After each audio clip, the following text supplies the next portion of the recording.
Good morning. Look, it's me and Erin. Good morning. Good morning, everyone. So here we are. Liz is still in Hawaii. I think she's on a cruise right now. Ooh. I think this week they were cruising. I hope she has clean air. Oh, I hope that volcano. Oh yeah. I hope she can breathe over there. Hope she's not been over there with a respirator on her face all 2 weeks. That would be sad. That would be really sad. Because then you come home with a real funny suntan. We'll see when she comes home. We'll know right off the bat when we see her. But we hope she's having a wonderful time. Her and her sweet Miss Kate. I'm sure they are. What a How can great. you not? I know, with those two and where they are. How can you not? Is right. So there you go. So yes, because I kind of fly by the seat of my pants. This isn't telling anybody. What? You do? No, that might be a lie. No, I do not. But so yesterday, Erin and I are talking, and we have no power at the store today for a minute. Hopefully, before 10 o'clock, it will be back on. But they're moving a power pole back behind the store, so we don't have any power this morning for half a hot second. So hopefully, or if you come into the store and it's all dark, Laurie and Mary might sing and dance for you. Laurie won't dance, and probably Mary won't either. You're on your own, guys. But you can come in, shop in the darkness. You can't buy anything because we won't have the computers up and running. I hope the power comes back on and that the girls can get that going, because I have to even go from here to the doctor's office. Well, I know, so I can't help them. And I'm no help with that stuff anyway. Maybe I might have to call you to come down and help us. they're capable. Laurie is. Mary in technology is kind of like me. We don't do that. We don't do that. But so yesterday, talking to Erin, we're like, okay, what are we going to talk about tomorrow? So we racked our brains. We came up with an amazing, I think it's a really good subject today. It's talking about quilting tools. It's tool time. It's tool time. She's here. I got my toolbox. I'm here. I'm ready to go. So I think now, so our husbands, when they're going to go do, let's say, a woodworking project, right? How many saws, how many bits, how many hammers, screwdrivers, nails, chisels, how many do they need? You need the right tool for the job. You do. So you need all the things. And I think the same is true when we're sewing. Yeah. I think that the right tools can really make your sewing. The thing that I wish when I had started is that I would have just gotten more expensive rulers. So here's the thing about rulers. Right off the bat. I don't ever recommend to anybody go out and buy every ruler that's out there, because maybe you'll use them and maybe you won't. But there are definitely some good basic ones that you should start with, right? And I'm just going to say I'm a Creative Grids girl. Yep. I love the because they've got those nice grippies on the back of them. I love the Creative Grids rulers. So I would say if you're just starting out, 6.5 by 24.5 is a must, because you're going to cut across your whole width of your fabric, right? Yeah. And then I would say buy a 6.5-inch square. That will square up everything from a 1/2 inch, which I don't know why you do a 1/2 inch, because then you chop that all off. You lose it all in your seams, right? True. But you could. I mean, if you're, I don't know why. The one I am surprised that I use so much is 6.5 by 2.5. I love that little ruler. I love it. I love that little ruler. And that's a fairly new one. That one hasn't been around for a real long time. The 2.5 by 6.5. I do too. That's a really nice one. So I just tell people when they're first starting out, don't buy all of these specialty rulers and all of the sizes, because some of them you may never use. For squaring up, I would say 6.5 and a 12.5. You could do pretty much anything you want. Bigger blocks, yes. And Creative Grids does make a great big, I think it's is it 22.5 or 24.5? Anyway, it's great, and I use that one when I think it's huge. I use that one when I'm cutting my borders on my quilts when I'm all done, get them all nice and squared up. So I do use that one a lot, but it's not one that I would recommend right off the bat. Yeah. Let's start with your basics, and then let's say let's say now, okay, I gotta get my toolbox. Hold on. I have to open my toolbox. Let's say that now we are doing a quilt with a lot. My toolbox is real full, so just a second. We're going to be doing a lot of. Well, hold on, It's because I've not lost a it. Poppins bag. Well, it kind of. Oh, no, But- it's up here, but it kind of is. Kind of it is. Okay, we're going to do a whole bunch of blocks that have flying geese in it. Now, I just brought this one amazing little block, and that's probably not the best. You can't see it. Let me put it on this screen. Blocks are amazing little rulers. They have all kinds. They have flying geese, half square triangles, tons of different kinds of rulers. They're half square triangles, which I also love. You can do everything. If you're going to do the half square triangle one, maybe buy the 6.5 inch one, because that'll do a 6.5 inch half square triangle is pretty big. Yeah. So the thing with the locks is they have this amazing little groove that locks right into your seams, so it doesn't shift and shimmy around for you. You know what I did one time though? I put grippy spray on the back of my locks. Oh. That was really dumb. Because with your lock, you want to be able to slide it around, and you put grippy spray on there, and guess what? It doesn't slide. Well, that was a good lesson. It sure was. I had to clean it off. It was not a good lesson. But those are specialty rulers. So if you're doing a quilt that, say, has 963 flying geese, would I invest in a flying geese ruler? Absolutely. And maybe a block lock one, because with the block lock ones, now they're a little pricey, and the thing with their flying geese ones is it will only cut one size. So it is a little pricey, but if I were doing a quilt with that many pieces in it, I'd probably invest in it. The other amazing flying geese ruler, though, is the Creative Grids, the Ultimate Flying Geese, because that does everything from a 1/2x1 all the way to a 3x6. I think a 3x6 is the biggest that one goes to. So that one really does do. But on your specialty rulers, if you've got a quilt that is going to be using one of those, that's when I would buy the specialty ruler. Don't go out and just say, I need every ruler. Don't buy all the things. Don't buy all the things all at once, because you may buy all those things and then never use them. And the rulers are a good ruler is pricey, and you don't need them all at once. So just kind of build up as you go along on that. But another really good ruler, and I brought a little sample to show you. This little hourglass is a tricky little unit to make sure you trim it correctly on all 4 sides. The Tucker Trimmer ruler, this is a Studio 180, and it looks a little bit foggy because it does have grippy spray on it, because I don't slide that one. This ruler is amazing because what it does, it has all the lines. It has all the diagonal lines going on it. So there's more places for you to lay your block in there. Please hold for 1 second while I lay my block around. And this isn't going to be perfect right on there because I can't hold it and show you. But if you could see, I'm going to slide it over a little. Maybe you can see those black lines.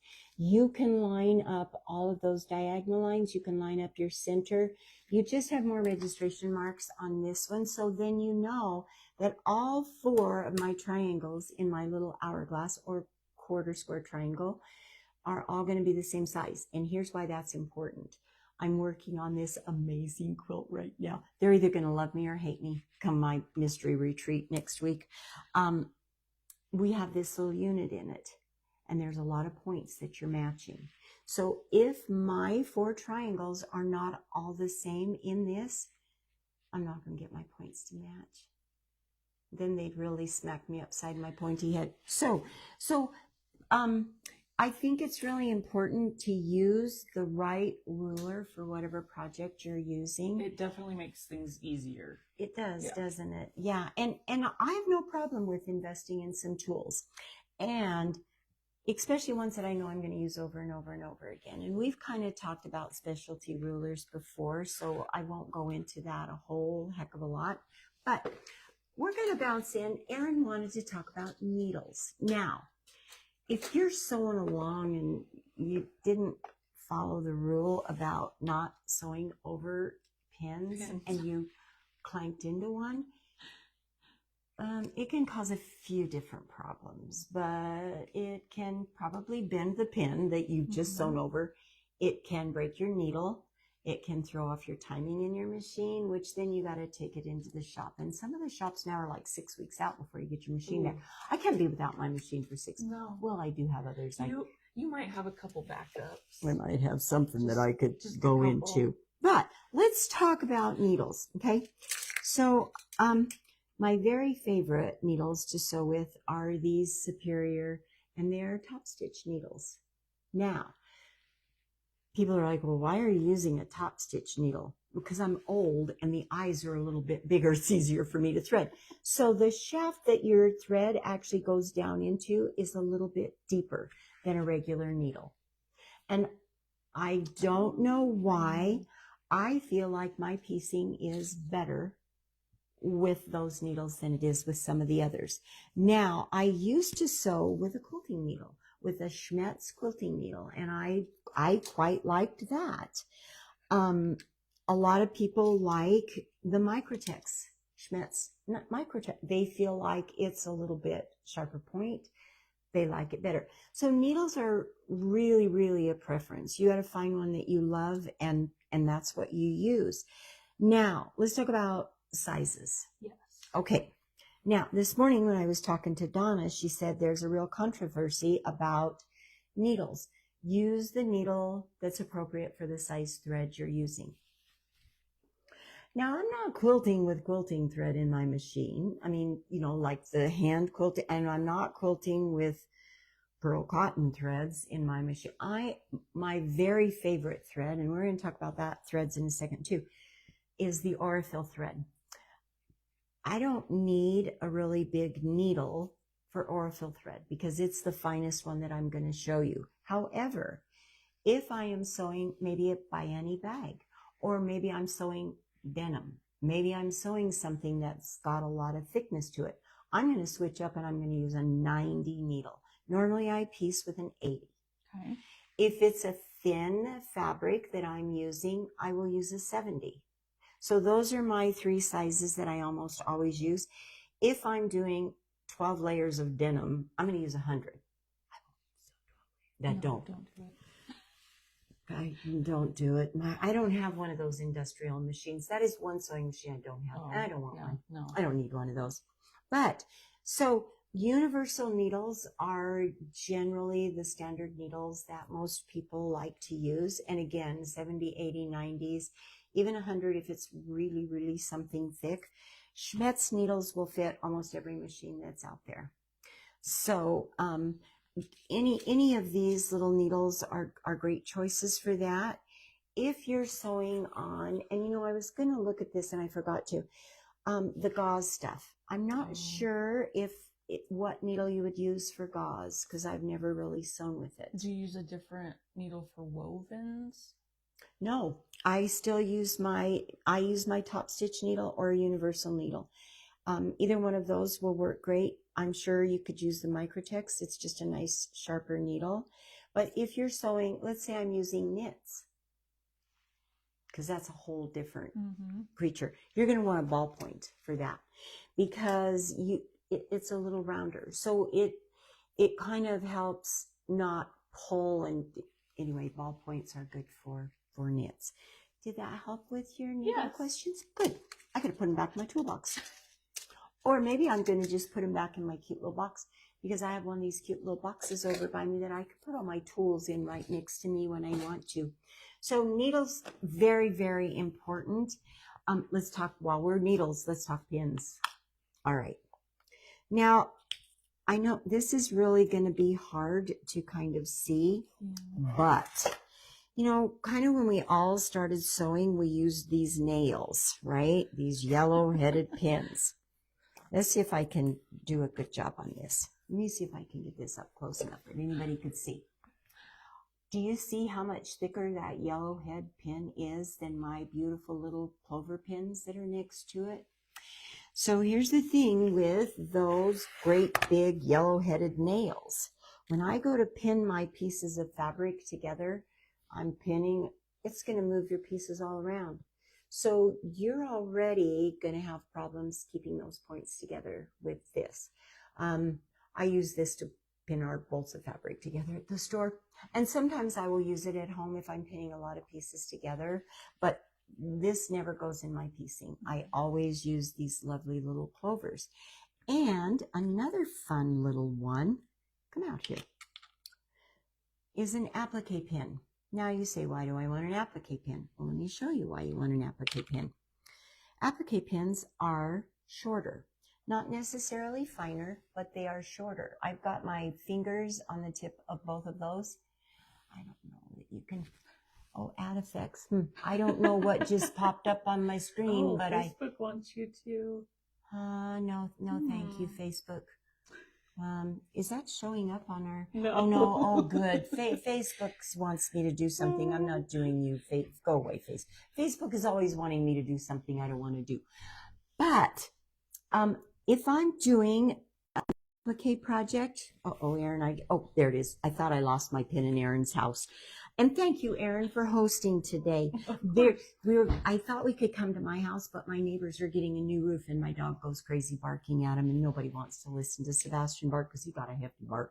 Anyway, applique pins. So if I'm working on a little applique project and I'm doing some needle turn work and I want to hold that right where I've got it, if you've got a longer pin and I'm scrunching things up, I'm going to jab myself. Where a shorter little applique pin, I might still jab myself, but not quite as easily. This, got to talk about the fork pin. See that fork pin? See it? Yeah. It's amazing. So when I am joining points, I am going to take my regular little pin, and those of you that have done this with me forever know this is old hat to you, but I'm going to take my pin and I'm going to put it right down in my point on my top piece. I'm going to have right sides together. I'm going to take that pin then and push it right down through the point on my piece that's under. I'm going to leave that pin standing just like this. Then I'm going to take my fork pin and I'm going to come in between on both sides. I'm going to just in between a little bit just to pick up that. You don't need a great big bite, just a little up there. And I'm going to have my pin straddling, my fork pin straddling my pin. Then I can take that pin out. Now, I say never ever silver pins, right? I'll break my rule. Except with a fork pin. Because if you take that fork pin out before you are over it, your point's going to move. Well, and you can, if you go slow, you can, I stop. Make sure. Yeah. Stop. Stop. When you come to that fork pin right before you're there, I stop with the foot control and I use my hand and I just roll it over. Couple of clicks past that first tying in that, and then lift my foot up, leave my needle down, and take that fork pin out. Because now I know it's right there at my point. So those are some fun pins that I love. Now let's talk about how important a 1/4 inch seam allowance is.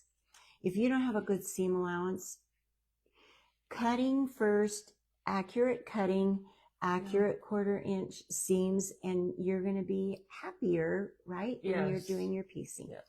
So if you're not sure that you've got a good 1/4 inch seam, this fun little seam guide, and there's lots of other ways to do it, but this fun little guide, there's a little hole right here in this. And what you do is you put this under your machine, you put your needle in there, and then you see, is the edge of my foot right along where the edge of that little ruler is? And if it is, you know you've got a good one. Sometimes on one of my old Berninas, I had to click it once to the right. So check and make sure that you have a good 1/4 inch. If you don't have a 1/4 inch foot, run to your favorite store that sells your machine and buy yourself one. Oh goodness, mine's a hairy little 1/4 inch foot. It has extras in it. You never know what ends up at my house, but good 1/4 inch foot. That will help you with a good 1/4 inch seam. Now let's just talk very briefly about threads. As I said, Aurifil is my favorite. It is the thinnest thread of the 3 that I'm going to show you. Any of these 3 threads are great threads to sew with, but if you are 1 hair away from that point, it could be your thread. So Gutermann is the thickest of the three that I will show you, and it's only by a little bit, but one tiny hair can make a difference in your points. Mettler is my next favorite one, and then Aurifil. So almost always I use Aurifil at my house. Do you have to have this color that matches all of your pieces in your fabric? No. Good luck trying to do that. So I have a little gray. Take an color. average. Just take an average, man. Just do it. Yeah. I have a silver gray color that I piece everything with, and that's what I love. So what else is in? Oh, when we were talking about needles, I should have shown you this. So I'm old. Remember, I just told you that. And sometimes I can't always untwist my little screw to get my needle out to change it. Yeah. And so I have this right in my very top drawer. So I use my little handy dandy screwdriver to unloosen it so I can get my needles out. Sometimes you get a thread. This is good for pulling chin hairs out. Dual purpose. And it's also, is it plain piece, a pair of tweezers? How many normal little tool type things like this do we have around our house that we actually use in our quilting area? So if you get a little thread that gets stuck in there, use your tweezers and get it out of there. Oh gosh, I have these. I love these. Now I use my little cute quilting clips. I use them when I bind. Yes, absolutely. I love them when I'm binding. But I also will use them, like if I'm doing a block and it's got a bunch of A, B, C, D, E pieces, whatever, I can come along and I can clip all my A's together, or I can clip one whole little block together. So, and then I have these cute little baby ones just because they're cute. And you know what I use these baby ones for? When I'm English paper piecing to hold my pieces together. And, oh, this is a great find. Lori found us these. It's just a little clip from the dollar store. Only it's not the dollar store anymore. Yeah. Now it's $1.25 store. Uh-huh. $1.25. But these, so if you've got like little blocks you want to hold together, like sometimes, I don't know how this happens, but sometimes I lay my quilt out on the floor. I've got all my blocks all laid out, right? I pick them up, take them to my sewing table, try to sew them together. They get out of order. Mm-hmm. So I can take these fun little clips and clip that whole row together. And then I just take them off one at a time and I know right where I am. Oh, marking pencils, all kinds of mark. Do you know the one I use the very most? A silly little mechanical pen. Just a, I use this thing most. When Pam Buddha came, she said that she likes a mechanical pencil because the lead is always the same size. Exactly. So when you're marking like half square triangles, a million of them, right? You kind of want that line to be precise. Because then where do you sew? If you're just using a regular number 2 pencil, by the time you get close down to the little wooden part, it's this wide. Yeah. Good point, Erin. Another favorite one of ours at the store is the Stabilo white pencil. I use it a lot, and I can't live without the friction pin. Yeah. Love the friction pin. What else? Oh, let's talk about cleaning. I had another little. Where'd my little one go? Ha! Look at this. I love those. So sometimes when you get those little tiny bits of lint and dirt and dust in there around your bobbin area. Around your bobbin race, yeah. This cleans it out so well. Now, as you can see, I haven't taken these out of my package yet, but I think they're going to be fun. And they're just cute. They're cute. So those are my cleaning tools. Good sewing machine oil. Now, people ask me all the time, how often should I oil my machine? Depends on how much you're using your machine. And listen to your machine. They tell you. They start screaming, give them a drop of oil.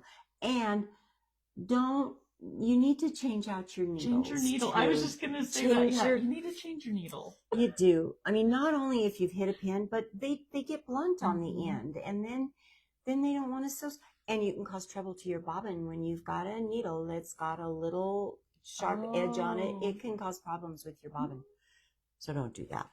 Okay, so drop of oil. And it's not It's not their Saturday night bath, so you don't have to put, it's a drop of oil in your bobbin area. And a lot of the machines now, you're not oiling them.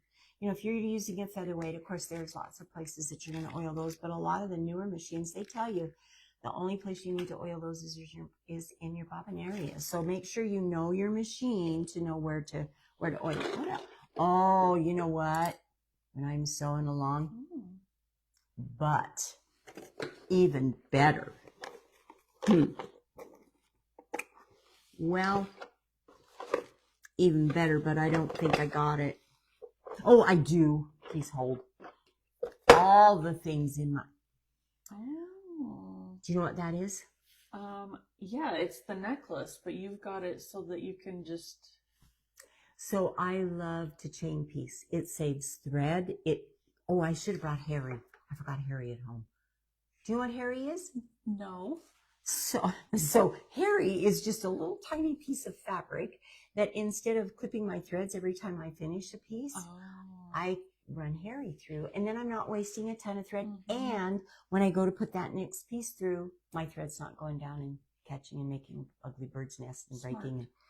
But this, when I'm doing, you just cut your threads. It's amazing. I've got one that uses an old rotary blade that you put in. Yeah.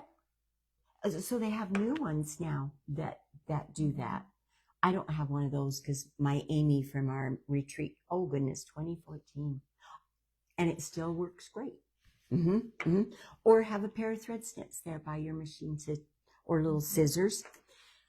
Well, I'd like to say this is one of my favorite tools, but it's not. But it's one that I use a lot. You gotta have a good seam ripper. You gotta have a good, because everybody needs a good, I don't care what kind of sewer you are. You need, okay. Oh, golly, she's got lots of threads. She's used a lot. My Rolane made me this. You want a fun little pincushion by your sewing area for one of your tools. Isn't she cute? I don't think you can ever have too many either. You can't. I have a lot. I'm just saying that because I have a lot. I do too. So. I like pincushions a lot. Now, we were talking about when you're doing half square triangles.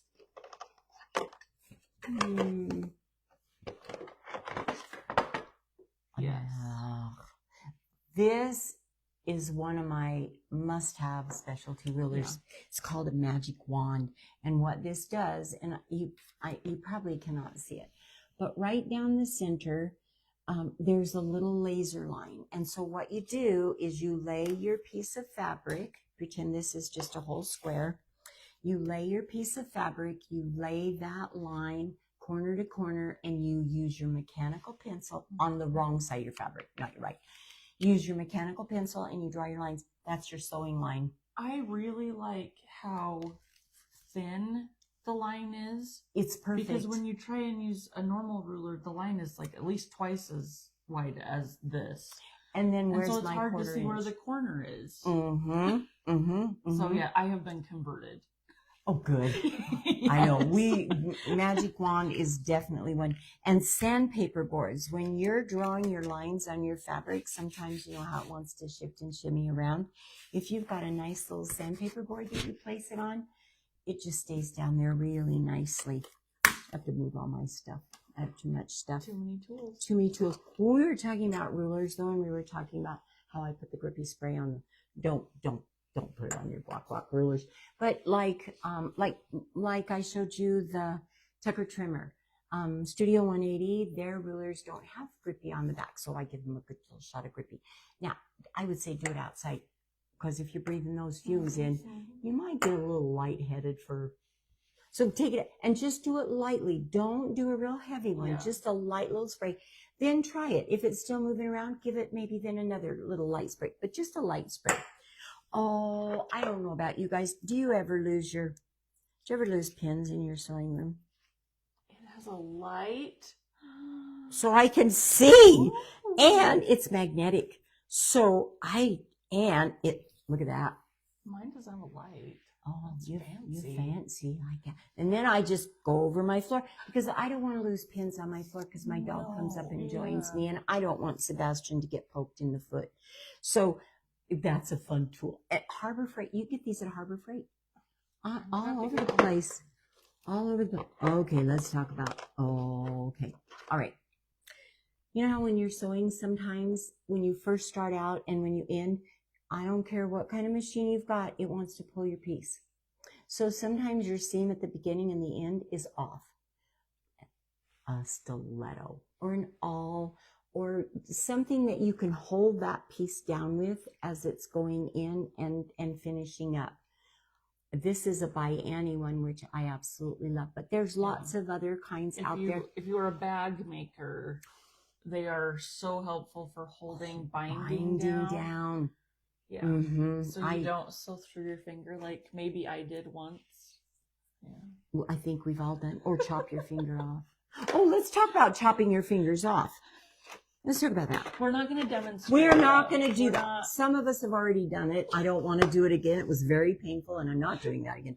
But so these are a brand new, just barely out rotary cutter that I am loving. They have ball bearings in them, so you don't have to push as hard. They're so nice. Anyway, a good rotary cutter, and I have all the sizes. And do you have them? Not these? Yeah. Yes, these, the 45s are at the store. The 60s are supposed to be in the middle of the month. So what we're going to do, I am trading out all of our 60s at our cutting at the store for my girls to use them because we cut a lot. So we will have those in the store and a 28. Now, when do you use a 28? Well, I'll tell you when you use a 28. Well, I use a 28 as a seam ripper sometimes. You probably shouldn't do that. No. But I do. Danger. I know professional use only. People see me do that and they're like, oh, don't you cut your fabric? I'm like, no, but don't do that. But a 28, I will use that one when I'm paper piecing all day, every day. And again, just like a good needle in your machine, have a sharp blade in your rotary cutter. So if you're cutting out a big new project, do yourself a favor, give yourself a new blade. More people cut themselves with a dull blade than a sharp one because we're pushing harder. And I don't know why, but we think we have to get every little last smidgen out of that blade. Yeah. Do yourself a favor. It's not worth it. Do yourself a favor and get yourself a nice new. And you know what? But also it ruins your mat. Yeah, it does. You have a dull blade. Because you're pushing clear down into it. It doesn't heal as well. You know, speaking of mats, and I don't know why somebody told me I might need a new one of these. You could use a new one. Yeah. No, because I don't use any of the lines on there. But this is a rotating mat, you guys. You put your fingers on here, and I can't do it because I can't do it. But you put your fingers there, and then you just spin it right around. So when you're trimming a piece, you don't have to move your pieces. You just twirl it around and cut the other side. But yeah, good mats are also important. A good pair of scissors. These are my big scissors. These are big Kai scissors. I like them. Good pair of scissors. What else is in my magic? Oh, this is such a silly thing. We've almost reached the bottom. We really have. But look at these. What are these? Oh, IKEA bags. They're just sandwich bags, right? Yeah. They're just Can I just tell you how much I recycle my baggies? Not for my food baggie. I do not wash baggies and put them on my dish drainer to dry. But I do recycle my bags if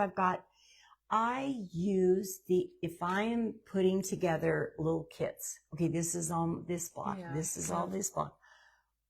I put them, and I like these cute little IKEA ones because they're decorative. Who would have thought sandwich bags would be in your tools for quilting? I did.